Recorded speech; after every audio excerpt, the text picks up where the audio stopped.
મસ્ત મજાની જિંદગી અને એની મસ્ત મજાની વાતો. વાહ! આપણે ઊંઘને નાનું મૃત્યુ કહ્યું છે અને મૃત્યુને લાંબી ઊંઘ.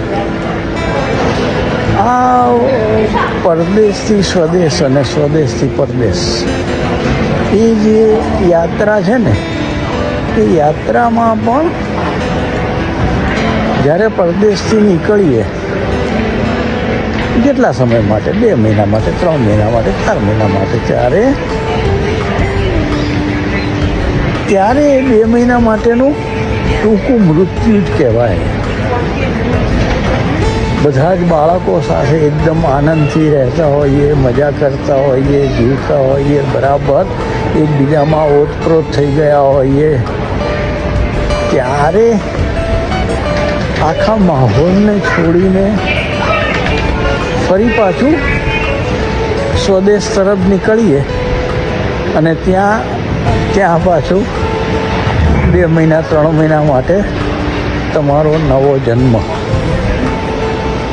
ફરી પાછું ત્યાં બધાને મળવાનું, બધા સાથે ભળવાનું, આનંદ કરવાનો, અને ત્યાંથી પાછા ફરી જ્યારે પરદેશ ગમન થાય ત્યારે દેશમાં, સ્વદેશમાં તમારું ફરી પાછું એક 6, 8, 12 મહિનાનું મૃત્યુ. વાત એટલી છે કે પેલી એક અનુભૂતિ થયા કરે છે. એક લગાવ એવો અદ્ભુત હોય છે કે જેને કારણે તમે છો એની એક વાત રહ્યા કરે છે. એટલે પેલું જે ધબકે છે ને, એ ધબકારાની કિંમત છે ને, એની ખબર પડે છે. બધી નાની નાની વાતો છે પણ જ્યારે જ્યાંથી નીકળો ત્યારે કોઈ એક ખાલીપો ચોક્કસ ઘરમાં આવી જાય. જનારાને અને મૂકવા આવનારાને બંનેની પરિસ્થિતિ થોડા સમય માટે અઘરી થઈ જાય.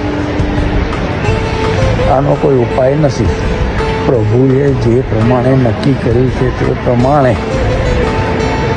સરસ ગાડી સીધા પાટે જતી હોય અને ક્યારે પાટા બદલવા પડે તે ખબર પડે નહીં.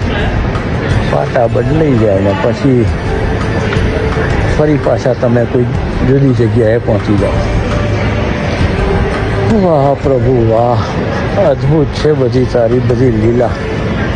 એમાંથી પસાર થતા જવાનું, જ્યાંથી છૂટા પડીએ ને એનાથી વધુ નજીક આવી જવાય.